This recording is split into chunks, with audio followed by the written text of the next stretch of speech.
자, 오늘부터 이제 또 21장 말씀 같이 말씀을 나누겠습니다. 레위기서 20장까지 19장 20장은 이제 이 백성들이 거룩히 살라는 그런 메시지였다면 21장과 22장은 두 장에 걸쳐서는 제사장들에게 전해주는 말씀입니다. 제사장들에게 하신 말씀. 21장 1절 말씀 보면 여호와께서 모세 되시되 아론의 자손 제사장들에게 라고 말씀하고 있습니다. 21장과 22장은 특별히 이제 제사장들에게 말씀하신 것인데, 크게는 제사장들의 오늘 본문을 볼 텐데 결혼과 장례 문화, 그리고 이제 다음 주에 말씀 보게 될 제사에 대해서 말씀하고 있습니다. 그래서 크게 결혼, 장례, 제사 이 세 가지를 21장과 22장에서 다루고 있습니다. 그래서 오늘은 먼저 결혼과 장례에 대해서, 그리고 다음 주는 제사에 대해서 말씀 나누겠습니다.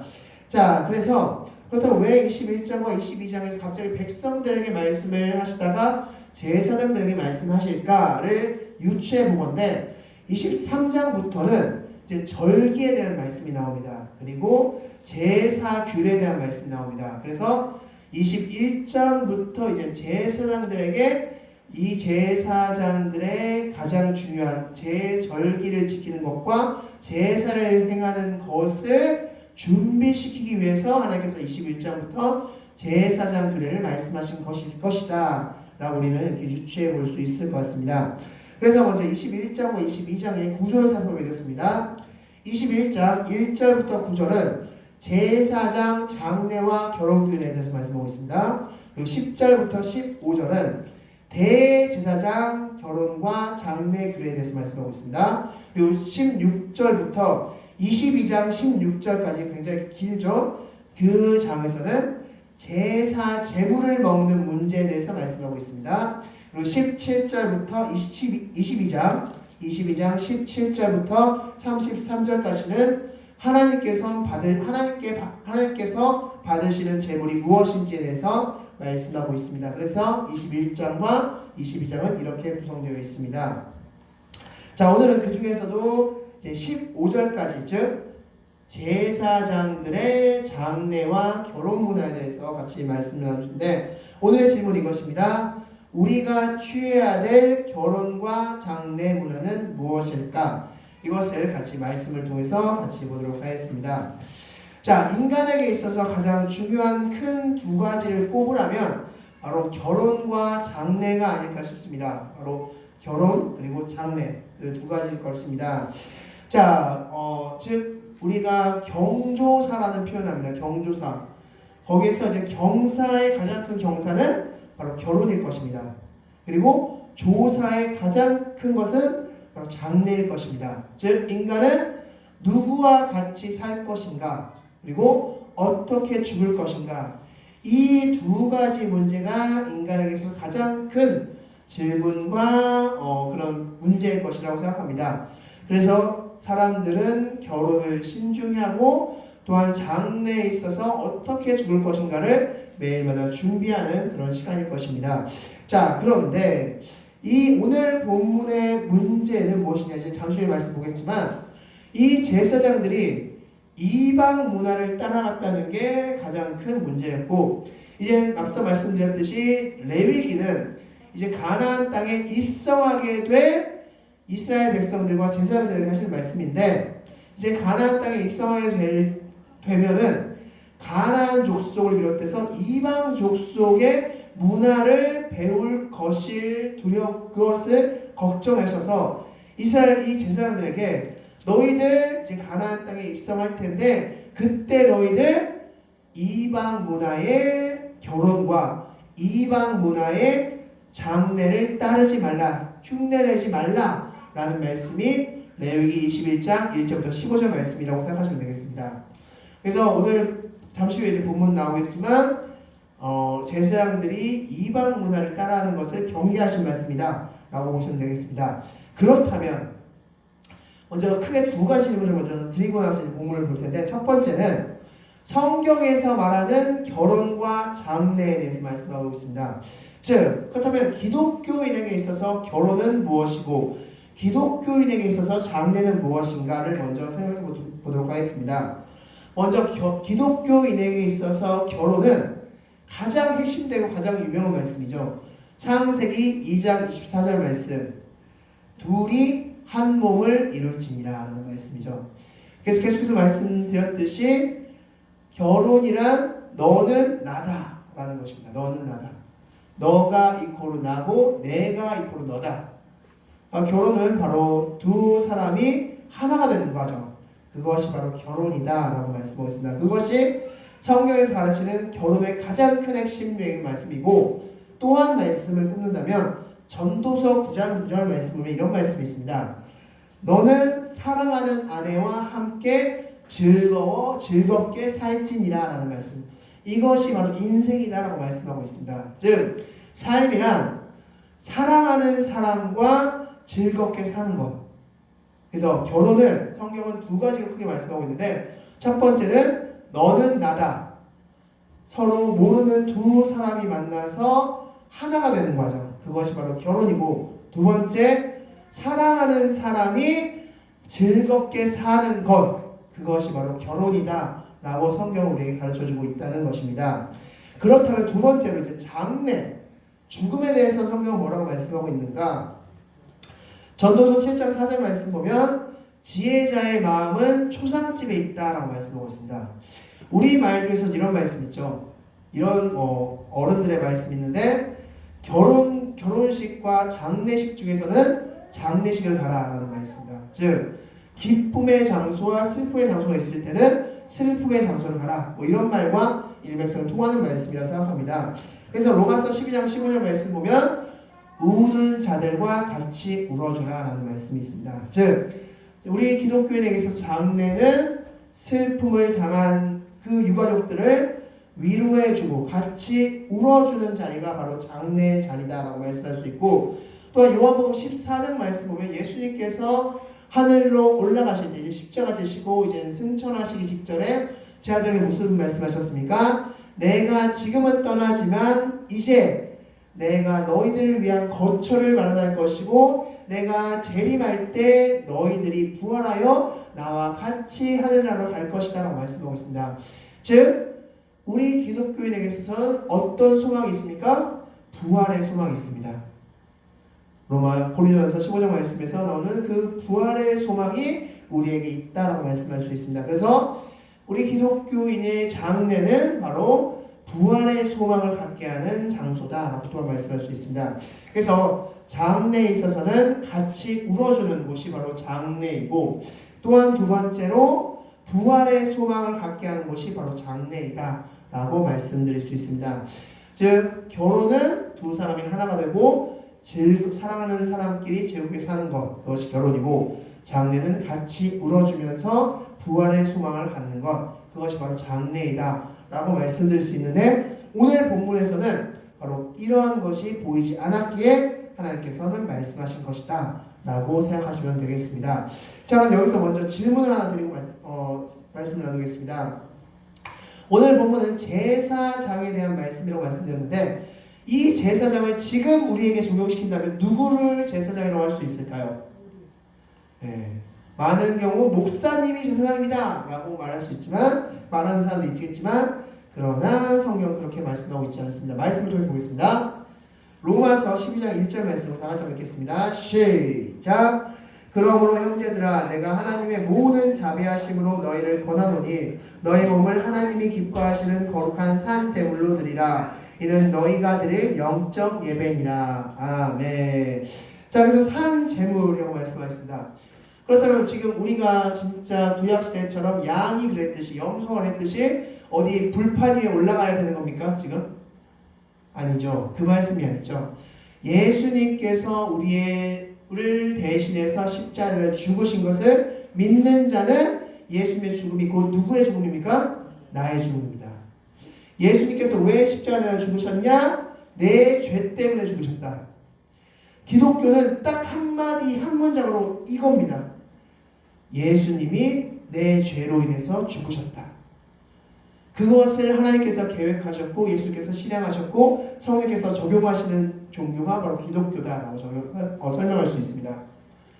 예수님께서 내 죄 때문에 십자가에 죽으셔서 내 모든 죄의 문제를 해결하신 것이다. 그것을 믿는 것이 바로 우리 기독교이다라고 말씀할 수 있습니다. 즉 예수님이 제물이 되셔주셨고 그 예수님의 제물됨은 곧 나의 제물됨인 것, 내가 죽은 것이고 그 제물됨의 제사를 또한 지금 누가 드리고 있냐? 내가 드리고 있다는 것입니다. 내가 제물이자 제사장으로서 드리고 있다는 것입니다. 그러므로 그렇게 제사 드리는 것을 그 믿음을 가지고 사는 삶을 그 다음에 뭐라고 말씀하고 있냐면 영적 예배라고 말씀하고 있는 겁니다. 즉 예수님이 내 죄로 인해서 죽으셨습니다라는 것을 믿는 자의 삶이 영적 예배의 삶이다라고 말씀할 수 있는 겁니다.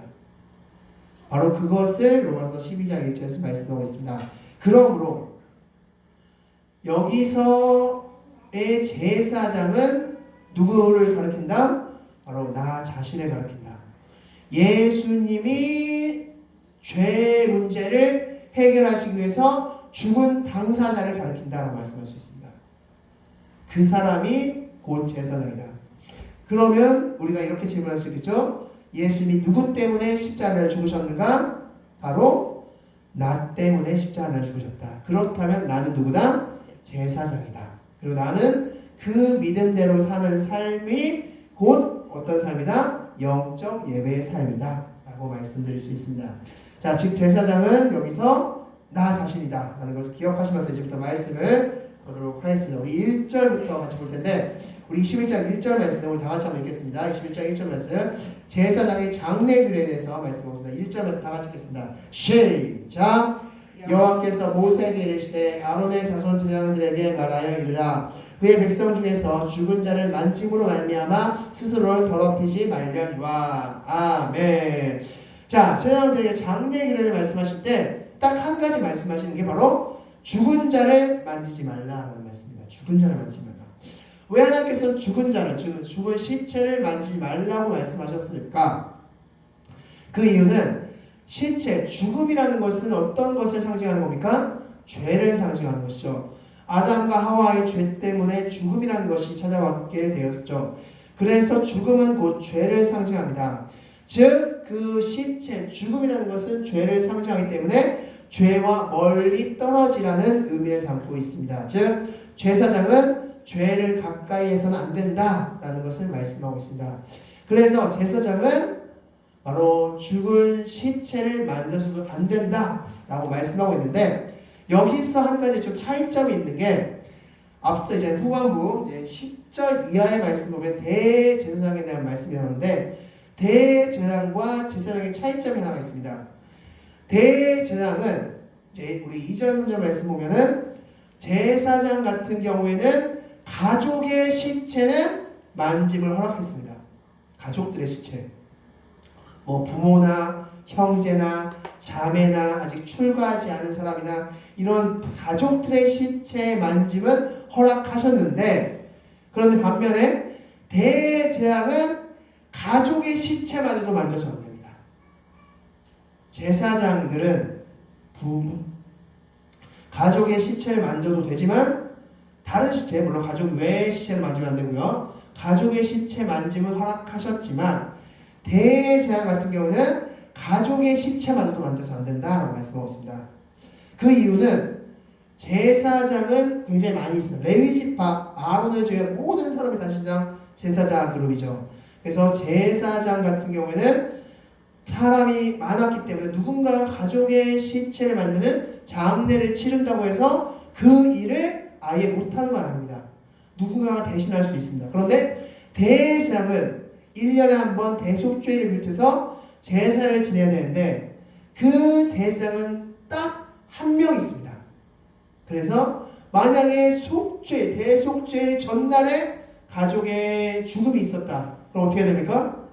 대속죄를 못할 수 있습니다. 왜냐하면 시체는 죽음을 상징하고 죄를 상징하기 때문에.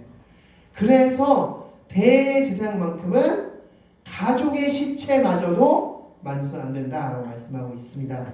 그래서 레위 10장 4절 말씀 보면 나답과 아비후가 다른 분을 들여서 죽음을 맞이했을 때 아론이 그 시체를 만지지 않았습니다. 자식의 시체라도 만지지 않았고 그 시체는 자신의 조카들에게 부탁해서 옮기도록 했음을 말씀하고 있습니다.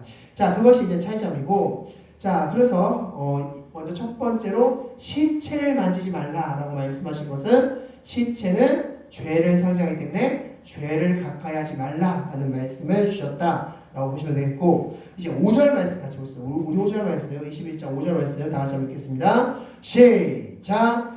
새 양들은 머리털을 깎아 대머리 같게 하지 말며 자기의 수염 양쪽을 깎지 말며 살을 내지 말고. 아멘.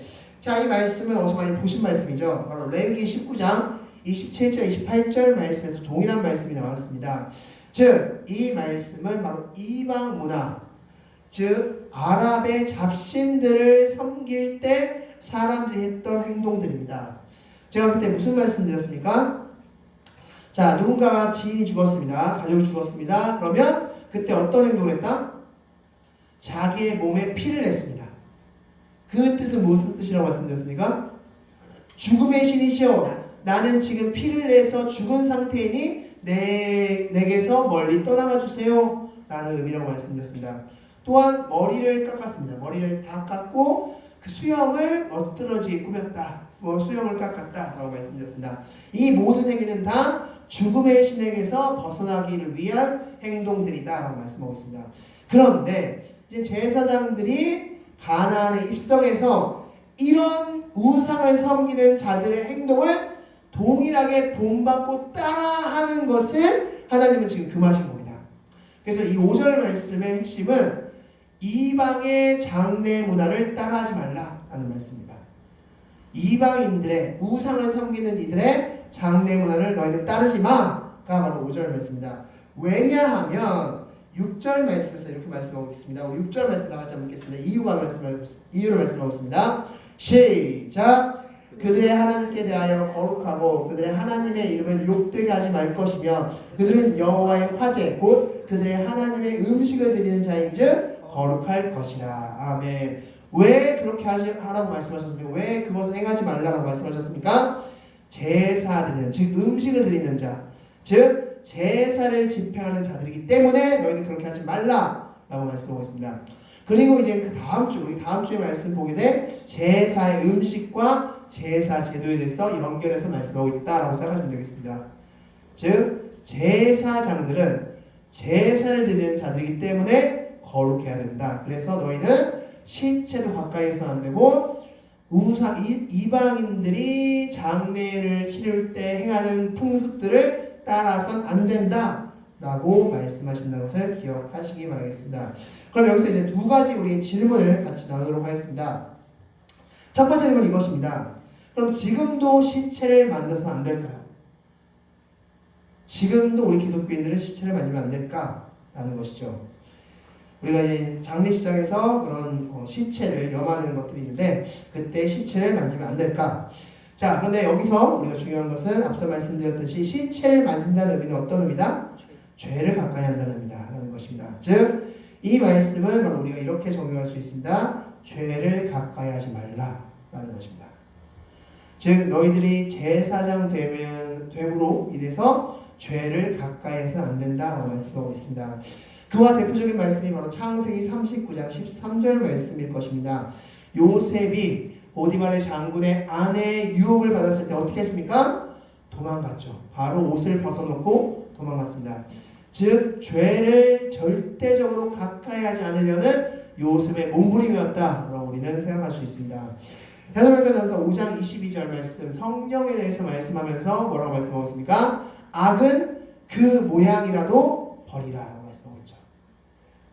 성령에 대해서 말씀하시면서 항상 기뻐하라 말씀하시고 이제 성령님에 대해서 말씀하시면서 결론적으로 말씀하신 게 악은 그 모양이라도 버리라 라고 말씀하고 있습니다. 이런 말씀 있죠. 더러운 것이 무서워서 피하냐 더러워서 피하지 라는 말씀이 있습니다. 마찬가지로 죄는 무서워서 피하는 것이 아니라 더러워서 피하는 것이다. 네, 그래서 철저하게, 우리가 더러운 것은 철저하게 피하지 않습니까? 그것처럼 죄는 더러운 것이므로 철저하게 피하시기 바라겠습니다. 그래서 시체를 만지지 않는다는 이 말씀을 우리는 죄를 가까이 하지 말라는 말씀이구나. 우리가 제사장 됨으로써 죄를 가까이 하지 말라고 말씀이구나 라고 적용하시면 될 것 같습니다. 두 번째, 그렇다면 지금도 이방 문화에 이방 문화, 그 장례식 가운데 이방 문화가 있는가라는 것입니다. 우리가 기독교인으로서 믿지 않는 자들이 행하는 것들을 많이 따라하지 않고 있습니다. 우리는 제사를 지내지도 않고 장례식에 가서서 술을 올리거나 절을 하거나 그렇게 하지 않습니다. 그런데 우리가 실수하는 것이 하나가 있어서 오늘 말씀드리도록 하겠습니다.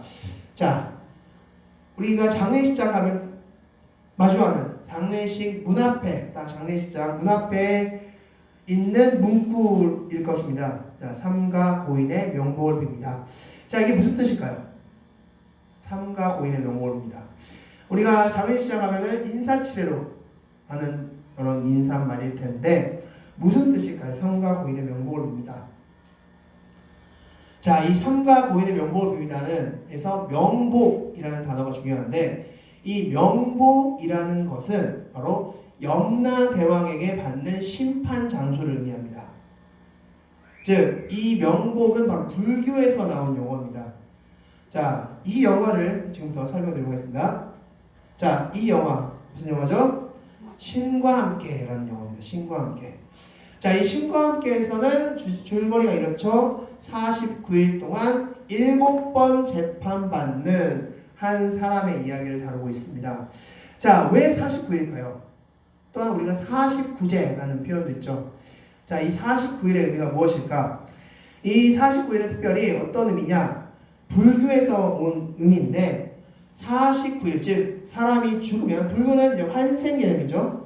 사람이 죽으면 이제 49일 동안 명부라는 곳에 있습니다. 이 명부라는 곳에서 7번의 재판을 받습니다. 영화에서처럼 7번의 재판을 받아서 그 사람의 삶을 보면서 그 사람이 이제 어떻게 환생할 것인가를 결정해야 되는데 그 마지막 결정권자가 바로 염라대왕입니다. 이 염라대왕이 마지막 결정권을 쥐면서 그가 살아왔던 삶을 보고 이제 환생을 시키는 것인데 이 여기서 명복을 빈다라는 것은 그 명부에서 염라대왕에게 복을 받아서 다시 한번 좋은 삶을 살기를 바랍니다 라는 게 바로 삼가 고인의 명복을 빕니다 라는 의미인 것입니다. 그래서 우리 기독교에는 사실은 쓰면 안 되는 단어입니다. 그러면 과연 어떻게 이것을 바꾸면 좋을까? 성경을 근거로 바꾸면 데살로니가전서 4장 14절 말씀을 근거로 해서 하나님의 부름을 받으셨습니다 라고 표현하시던가, 혹은 이사야 57장 2절 말씀을 근거로 해서 하나님 안에서 안식을 누리고 계십니다 라고 말씀하시던가, 앞서 말씀드린 대로 예수님께서 이분을 위해서 안식처를 준비하셨습니다. 하나님께서 안식처를 준비하셨습니다. 하나님께서 부활의 소망을 갖게 하십니다. 이렇게 여러분께서 인사를 해주시는 것이 정확하다라고 표현할 수 있습니다.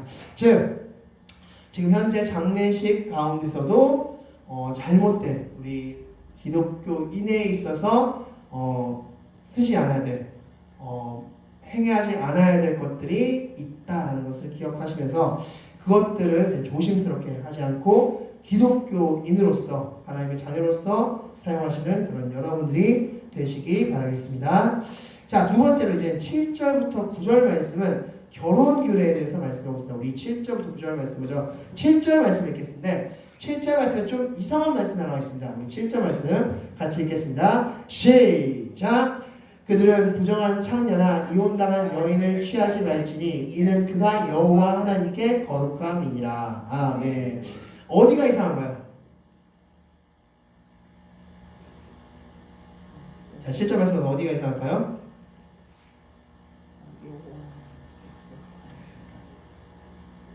바로 이혼당한 여인을 취하지 말라라고 했습니다. 네. 이 시대에는 좀 안 맞는 말씀 아닌가요? 이혼당하면 무조건 다 그러면 끝나는 건가요? 라고 생각하셨죠.